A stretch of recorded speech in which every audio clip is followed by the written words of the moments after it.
uangnya itu kalau dipakai untuk benar-benar menjalankan keadilan sosial bagi seluruh rakyat DKI, pasti jadinya oke. Ini nggak ada. Jadi ingat ya, teman-teman semua ingat, rekam jejak itu sangat penting. Boleh aja dia ngomong apapun, karena dia memang jago banget ngomongnya. Tapi kenyataan pelaksanaan kan nggak ada. Semua nggak ada, apapun nggak ada, nggak terjadi apa yang dia katakan.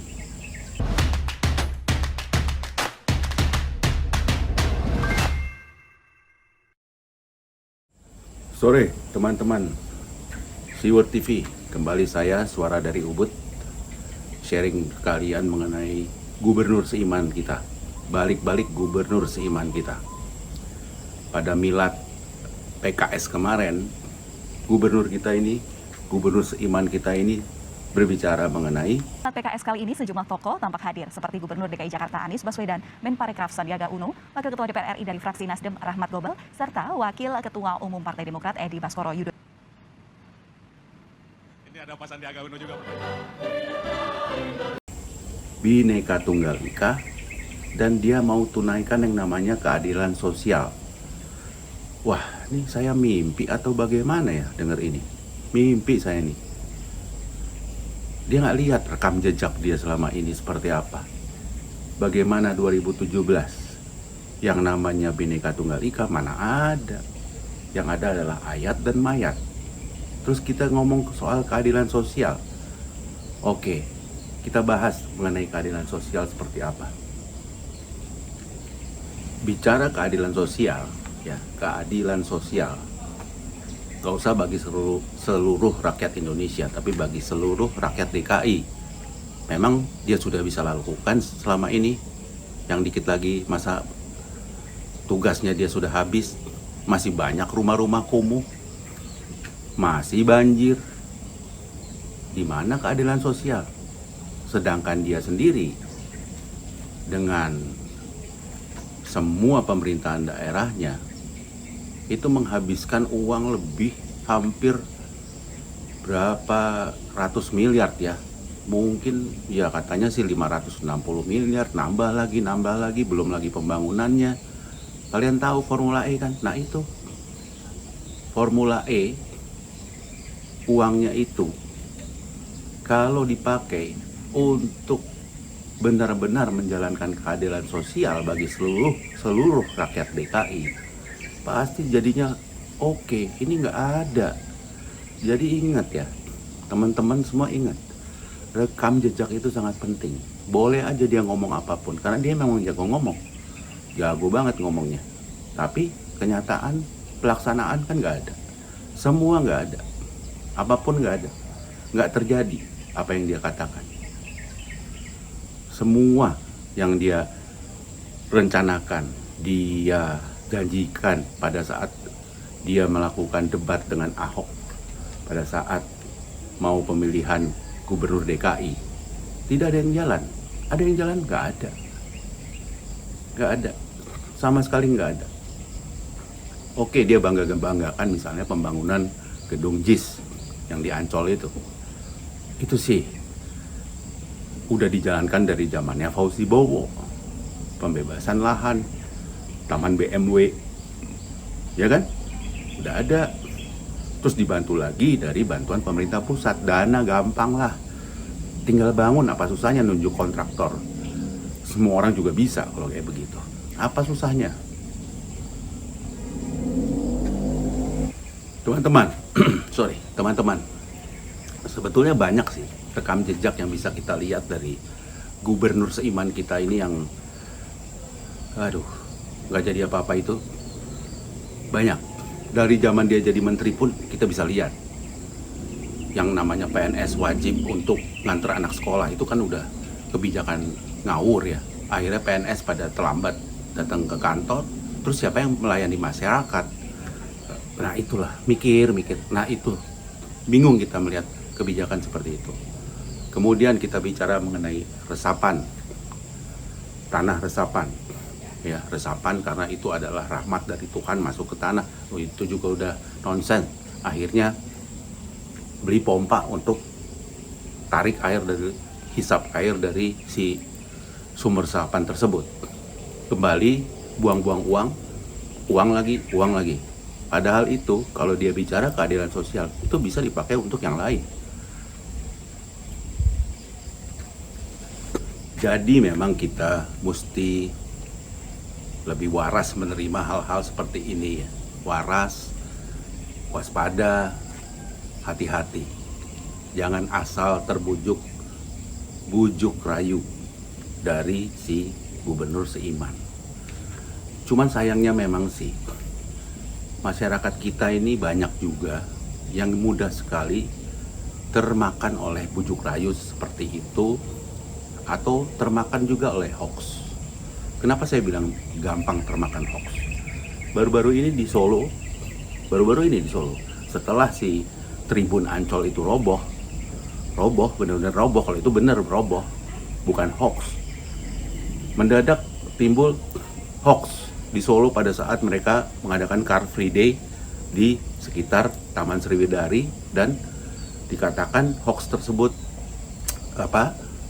menara dari masjid yang sedang dibangun oleh Pemda Solo itu mau roboh.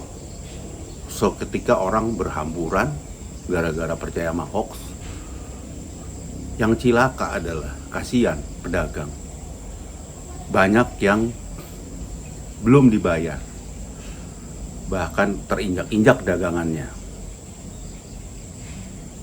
Memang sih yang tidak membayar jangan-jangan memang sudah niat mau nggak bayar ya, ada juga mungkin, saya nggak tahu ya. Gara-gara itu terus jadi alasan untuk kabur, mau makan gratis. Tapi itulah kita. Banyak dari masyarakat kita yang masih percaya sama hoax, gampang sekali, dan langsung seketika bereaksi. Itu yang terjadi. Seperti di Solo kemarin. Padahal ini adalah kadrun yang mau menutupi Ancol itu roboh. Nah, dia bilang si menara masjid di Sriwidari akan roboh. Kenapa pilih Sriwidari Solo? Karena ya di situ ada Gibran, anaknya Pak Jokowi. Iya kan? Apalagi alasannya? Nggak ada. Itu alasannya. Nah, kita mesti pintar dan kita mesti waspada. Kadrun itu udah gila-gilaan sekarang. Udah berani terang-terangan. Khilafah udah berani terang-terangan. Kemarin ada lagi cerita mengenai minta sumbangan, pawai-pawai dengan baju hijau. Kan bahaya. Itu bahaya. Yang saya heran memang sekarang, kenapa polisi diem aja ya? Kenapa pemerintahan Jokowi juga diem? Pak Jokowi kok diem sih? Tolong Pak Jokowi bertindaklah. Karena ini bahaya. Bahaya. Bukan sembarangan gitu. Jadi orang-orang ini memang yang mau bangun khilafah ini sudah berani terang-terangan pawai. Aparat kelihatannya belum terlihat ya. Belum terlihat dari video yang saya tonton sebelumnya. Para anggota Khilafatul Muslimin, itu namanya, kalau nggak saya menyebutnya nggak salah ya, itu namanya, itu sudah berani beraksi di sekitaran Jawa Tengah ya, membagikan amplop, meminta sumbangan, terus pawai-pawai bawa spanduk, bawa bendera, bahwa ini khilafah akan menyelesaikan semua masalah umat. Khilafah itu udah nggak ada, udah basi. Arab Saudi aja melarang khilafah. Kalian ini kayaknya lebih mengerti daripada orang Arab ya. Orang Arab aja udah nggak mau. Semua pemerintahan di Arab nggak ada yang mau yang namanya khilafah. Nggak mau. Karena memang sudah selesai. Maju dong ke depan. Jangan mikirin kayak gitu. Ya, jangan kalian pikir bahwa itu bisa menyelesaikan masalah. yang nanti yang nanti seneng, berbahagia, khilafah itu, ya pemimpinnya. Kalian sih enggak, tetap aja seperti itu. Boro-boro kalian senang. Siapa bilang kalian akan senang nanti menyelesaikan masalah umat? Bagaimana cara menyelesaikan masalah umat? Bagaimana? Ada. Kalian tahu? Kalian ikut-ikut di pertemuan-pertemuan diajarkan oleh guru-guru kalian. Apakah kalian tahu? Ada keuntungan daripada negeri yang akan menjadi khilafah. Selain kalian nanti malah terkukung, tidak bisa bebas lagi. Tergantung si khilafahnya maunya apa. Karena negara itu dipimpin secara demokrasi, ya. Ada kekuatan-kekuatan yang saling mengontrol. Kalau khilafah nggak bisa ngontrol lagi, bro. Nggak bisa, bro. Jangan salah. Nggak ada yudikatif, nggak ada eksekutif, nggak ada legislatif. Yang ada cuma satu, khilafah. Sesuai selera dia aja dia mau apa. Kalau dia udah diangkat jadi khilafah, kalian mau? Saya sih nggak mau, boro-boro. Itu.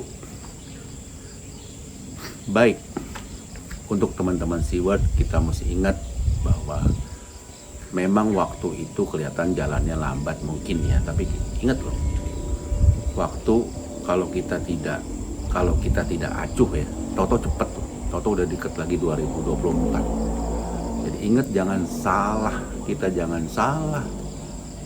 mencari pemimpin, jangan terbuyuk rayu gombal-gombal yang memang pintar disuarakan. Jangan, nggak usah takut mengenai ayat dan mayat. Yang penting adalah kita jaga NKRI. Kita mesti waspada, kita kuatkan barisan.